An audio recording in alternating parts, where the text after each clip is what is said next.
Sore itu, suasana di terumbu karang tidak seperti biasanya. Awan gelap menggantung di atas laut, membuat cahaya matahari tak bisa menembus ke dasar. Aduh, gelap sekali hari ini. Keluh Kelo si Kelomang, sambil bersembunyi sedikit di dalam cangkang barunya yang berwarna emas. Manti si udang mentis dengan matanya yang luar biasa mencoba melihat ke sekeliling. Aku melihat ada cahaya berkedip-kedip di kejauhan sana. Di dalam Goa Karang Hitam. Goa Karang Hitam adalah tempat yang paling menyeramkan dan belum pernah mereka datangi. Kapit si Kapiting yang biasanya berani sedikit ragu. Goa itu gelap dan penuh misteri. Mungkin itu bukan ide yang bagus. Tapi Manti, yang selalu penasaran, menyahut. Tapi bagaimana kalau itu sesuatu yang penting? Mungkin ada teman yang butuh bantuan, udah si udang yang lincah mengangguk setuju. Aku setuju sama Manti, kita tidak boleh takut. Akhirnya, Capit pun mengalah. Baiklah, tapi kita harus hati-hati.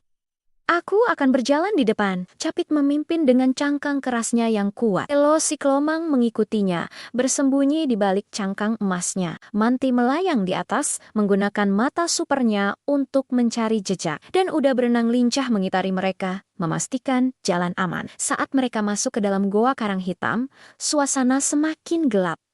Kelo sampai menggigil. Aku tidak bisa melihat apa-apa.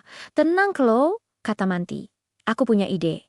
Lihat ini, Manti mengarahkan tinju super cepatnya ke arah dinding goa. Duk, bukan pukulan yang menghancurkan. Tapi kali ini, pukulan Manti mengeluarkan kilatan cahaya terang, seperti lampu kilat. Cahaya itu cukup untuk menerangi seisi goa untuk sesaat. Di dalam kilatan cahaya itu, mereka melihat ternyata bukan monster laut, bukan juga harta karun, tapi seekor ikan lentera kecil yang terjebak di antara celah batu. Cahaya yang berkedip-kedip tadi berasal dari lentera di kepalanya.